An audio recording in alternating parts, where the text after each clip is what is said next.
Guys welcome back once again to my YouTube channel concept study. So भाई स्वागत है आप सभी का। सो भाई आज की वीडियो में बात करने वाले हैं जे के हमारे टीयर 2 के एग्जाम की। ठीक है, जो कि अब हमारा 1 और 2 तारीख को होने वाला है। ठीक है, और उसमें बहुत सारे बच्चों के कमेंट आ रहे हैं किस तरीके से सर टीयर 2 होगा, कैसे वो लिया जाएगा और ऐसे हम कैसे लिखें। तो इस वीडियो में हम सारी क्वेरीज आपकी रिजॉल्व करेंगे जितना मेरे से पॉसिबल हो सकेगा। ठीक है, वीडियो में बने रहिए लास्ट तक। पहले तो जो भी भाई चैनल पर नया है सब्सक्राइब कर दो यार चैनल को। ठीक है, दोस्तों तक पहुंचाओ वीडियो को जिसके उनके पास भी लेटेस्ट नोटिफिकेशन पहुंच सके। ठीक है, तो ये स्टार्ट करते हैं। तो भाई पहले तो बात कर ले हम डिस्क्रिप्टिव टेस्ट जो होगा हमारा, ये सेकंड टीयर 2 होगा। इसका फॉर्मेट एक्चुअल में है क्या? तो जो हमारा टीयर 2 एग्जाम है ना, ये 3 पार्ट्स में डिस्ट्रीब्यूट किया है इसको, ऐसे, ग्रामर और ट्रांसलेशन। जो ऐसे होगा ये हमें 250 वर्ड्स में हमसे दो या तीन ऐसे हमसे पूछे जाएंगे जो हमें अपने 250 वर्ड्स में हर ऐसे को डिस्क्राइब करना है। ठीक है, ये बहुत इजी टास्क है। अगर आप अच्छे से, मैं आपको कुछ अभी हॉट टॉपिक्स बताऊंगा अपनी वीडियो में, अगर आप अच्छे से इन सबको पढ़ के जाएंगे तो आप आसानी से उसमें अपना मार्क्स स्कोर कर सकते हैं। तो ये जो 30 मार्क्स हैं इसमें से आप मान के चलिए कि 25 ऑन एन एवरेज आप स्कोर कर सकते हैं। बहुत अच्छा। ग्रामर क्या होगा भाई? ग्रामर में क्या होगा, ये प्रिसाइज राइटिंग दे देते हैं, यानी कि उसके अंदर आपको fill in the blanks, cloze passage type या एडवर्ब एडजेक्टिव से रिलेटेड कुछ भी, fill in the blanks, errors वगैरह कुछ भी पूछ सकते हैं। ग्रामर में देखो डी ट्रिपल एस बी की मर्जी है, वो 25 मार्क्स में आपसे कुछ भी पूछ सकता है। और लास्ट में ट्रांसलेशन 20 मार्क्स, ये पैराग्राफ दिया जाएगा, आपको उसको ट्रांसलेट करना होगा। ठीक है, तो ये बात रही हमारे एग्जाम पैटर्न की कि उसका पैटर्न है क्या एक्चुअल में। अब भाई इश्यू आता है कि बहुत सारे बच्चे यार ये मैसेज कर रहे हैं कि जो सर ये टीयर 2 होने वाला है डिस्क्रिप्टिव, ये पेन पेपर होगा या फिर ये ऑनलाइन मोड में होगा। ठीक है, देखो भाई मेरे ओपिनियन में तो ये जो एग्जाम है ये पेन पेपर ही होना चाहिए क्योंकि ये डिस्क्रिप्टिव एग्जाम है। और ऐसा मैं इसलिए बोल रहा हूँ क्योंकि सीबीटी में, कंप्यूटर बेस्ड टेस्ट में, ऐसे लिखने का कोई सेंस बैठता नहीं है हालांकि, क्योंकि लास्ट ईयर तो इन्होंने मेंस लिया ही नहीं था। बच्चे टाइपिंग में स्टार्टिंग में इतने बाहर हो गए थे कि मेंस है कंडक्ट नहीं कराना पड़ा और उसके बेसिस पे ही सिलेक्शन हो गया था, सिर्फ टाइपिंग के और इंटरव्यू के बेसिस पे। ठीक है, अब बात कर लेते हैं हमारा कि ये मैं डाउटफुल इस चीज को लेकर सभी क्यों है, आपको क्लियर क्यों नहीं बता पा रहे। क्योंकि भाई देखिए डी ट्रिपल एस बी का एक नोटिफिकेशन में, जो इनका मेन नोटिफिकेशन आया था उसका मैं एक आपको स्क्रीनशॉट दिखाता हूँ। भाई मैं ऐसा क्यों बोल रहा था, क्योंकि ये देखिए डी ट्रिपल एस बी का जो ऑफिशियल नोटिफिकेशन था इसमें सबसे पहले क्या बोल रहे हैं, the final merit list shall be prepared by the district court 30,000 daily on the basis of marks obtained descriptive test, और इंटरव्यू के बेसिस पे ही जो सिलेक्शन है वो किया जाएगा। मेरिट जो है फाइनल इसी के बेस पे मिलेगी। अब आप इसका रूल नंबर फर्स्ट पढ़िए, ये क्या कह रहा है।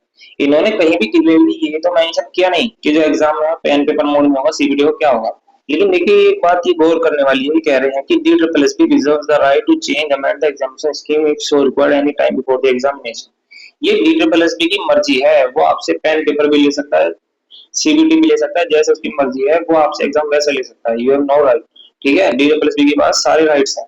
ठीक है, सो ये जो पॉइंट था मैं इसीलिए कोई भी क्लियरली नहीं बोल पा रहा क्योंकि डी ट्रिपल भी चेंज कर सकता है अपने राइट्स को। आप जाएंगे एग्जाम हॉल में, आपसे पता के गया कोई पेन पेपर, भाई पता चला वहां पे सीबीटी हो रहा है या सीबीटी सोच के गए वहां पे डिस्प्यूट हो रहा है। हालांकि मेरे अकॉर्डिंग इसमें आपको कोई इस चीज पे कोई इफेक्ट तो पड़ना नहीं चाहिए, क्योंकि चाहे ये सीबीटी हो चाहे ये पेन पेपर मोड में हो, ऐसे आपको बस ऐसे के लिए भाई एटलीस्ट ये 90 मिनट्स तो दे रहे हैं। ठीक है, सो 90 मिनट्स तो बहुत इनफ होते हैं डिस्क्रिप्टिव एग्जाम में लिखने के लिए। 200-250 वर्ड ज्यादा से ज्यादा कितना, अगर आपको आता होगा ज्यादा से ज्यादा 15 मिनट में लिख दोगे, बस इतना ही तो हो सकता है। तो 3 ऐसे को लिखने के लिए अधिक से अधिक मैं बता रहा हूँ 40 मिनट्स, 40 से 45, बाकी टाइम में अपना और एग्जाम कीजिए। ठीक है, तो बिल्कुल भी इसमें टेंशन लेने की जरूरत नहीं है, आप बस अपनी तैयारी पे ध्यान दो। भाई 10 दिन बचे हैं तो इन दिन को अपना वैल्यूएबल समझ के चलो। जिनमें मेरे भाई का टीयर 1 क्वालिफाई हुआ है, ये बहुत वैल्यूएबल डेज है डेली। अभी मैं हॉट टॉपिक्स बताऊंगा आपको एसएस के, इनमें से पढ़ लो। अगर आप इनमें से मेरे बताए में से बोर्ड ने चाहा अगर एक एक या दो भी, एक ही 3 टोटल आएंगे वैसे तो ज्यादातर, एक या दो भी आ गया तो आप देखिए कितना अच्छा स्कोर हो जाएगा आपके लिए। ठीक है, बाकी ग्रामर अपनी स्ट्रॉन्ग करते रहो। ग्रामर के लिए क्या करो, मॉक देते रहो। ठीक है, उससे क्या होगा, आपकी ग्रामर जो है वो स्ट्रॉन्ग होगी। मॉक से पता लगता रहता है हमें हमारी हम गलती क्या कर रहे हैं, एनालाइज करते हैं उसको। ठीक है, तो ये 10 दिन बचे हैं, दम के मेहनत करो, खूब दम के। ठीक है, बात कर लेता हूँ मैं ऐसे की कि ऐसे कौन से इंपॉर्टेंट टॉपिक्स हैं। ये हॉट टॉपिक्स हैं, बहुत ज्यादा एग्जामिनर के फेवरेट हैं। अगर कोई और भी किसी और सब्जेक्ट का डिस्क्रिप्टिव कभी होता है ना ऐसे में, तो इनमें से एक ना एक ऐसे देखने को मिल जाता है। देख लीजिए, करप्शन, पब्लिक लाइफ, ठीक है, रिलीजन और पॉलिटिक्स क्या क्या है इन दोनों के, कॉन्फ्लिक्ट चलते हैं यहाँ पर में, इनके बारे में आप डिफाइन कीजिए। एम्पावरमेंट ऑफ वुमेन बहुत ज्यादा फेवरेट टॉपिक, स्टार मार्क कर लेना इसको। Child labour, alcoholism in India, terrorism in India, gender discrimination, reforming the public sector, जो पब्लिक सेक्टर को किस तरीके से रिफॉर्म किया जा रहा है, क्या कंक्लूजन है उसके, इंपॉर्टेंट स्टार मार्क कर दिया मैंने। Poverty in India, global warming तो बहुत ही डबल स्टार मार्क कर लेना इसको, ठीक है। ये 10 टॉपिक्स और 10 टॉपिक और बता देता हूँ। बायोडाइवर्सिटी, द मोबाइल रिवॉल्यूशन, ठीक है। कंजर्वेशन ऑफ वाटर रिसोर्स, ये भी फेवरेट टॉपिकों में से एक है। Distance education learning, double star, ठीक है भाई, कि डिस्टेंस एजुकेशन लर्निंग के क्या प्रोज हैं, क्या कौन सा है, ठीक है। इसके बारे में भी आपको पता होना चाहिए, क्योंकि बहुत सारी एजुकेशन अब जो है फिलहाल ई लर्निंग में कन्वर्ट हो चुकी है, ठीक है। डिजास्टर मैनेजमेंट अब तक का बहुत हॉट टॉपिक है, आपने 10-12 तक सभी ने पढ़ा हुआ इसके बारे में। इंडिया और उसको ग्लोबलाइजेशन, इलेक्टोरल रिफॉर्म्स फिलहाल की कंडीशन के नाम से हॉट टॉपिक भाई, स्टार मार्क, ट्रिपल स्टार मान लीजिए। ये 3 टॉपिक, रिजर्वेशन पॉलिसी, क्योंकि ये अभी जिस समय आप देख रहे हैं इलेक्शंस का दौर चल रहा है, तो उसके रिगार्डिंग ये हॉट टॉपिक्स हैं। पुलिस रिफॉर्म्स और ग्लोबल पॉपुलेशन, ठीक है। तो ये 20 टॉपिक्स मैंने आपको बता दिए। इनको जो बुक मैंने बताई दी थी वो अरिहंत वाली, आप उसमें से देखेंगे तो आपको मिल जाएंगे। ये हॉट टॉपिक्स हैं, ठीक है, हॉट टॉपिक्स हैं। अगर इनमें से 2 ऐसे भी आपको देखने को मिल गए तो भाई मौज है, ठीक है।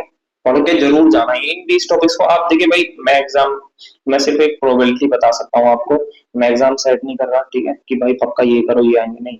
जो मैं अपने एक्सपीरियंस से आपको बता रहा हूँ, ठीक है। तो इन 20 टॉपिक्स को जरूर पढ़ के जाना, ठीक है, हेल्प होगी आप ही की।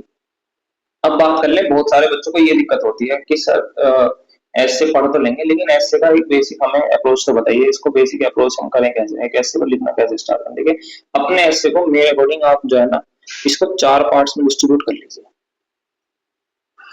First, second, third, fourth.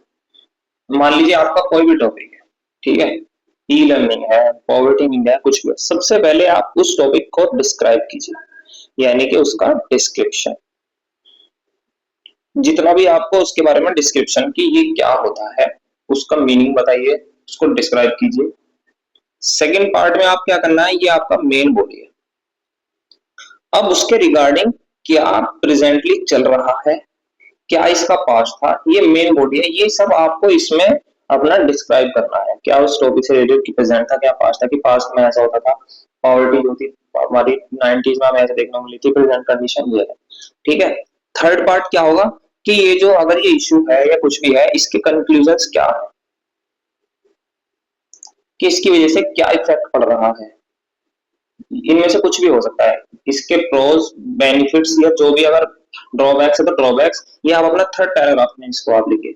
और फोर्थ पार्ट में रिमार्क्स। रिमार्क्स का मतलब, अब आप अपनी तरफ से, एक राइटर एक तरीके से जो अपना ओपिनियन देता है, उसमें आप क्या कहना चाहेंगे वो आप अपने लास्ट पार्ट में नोट कीजिए।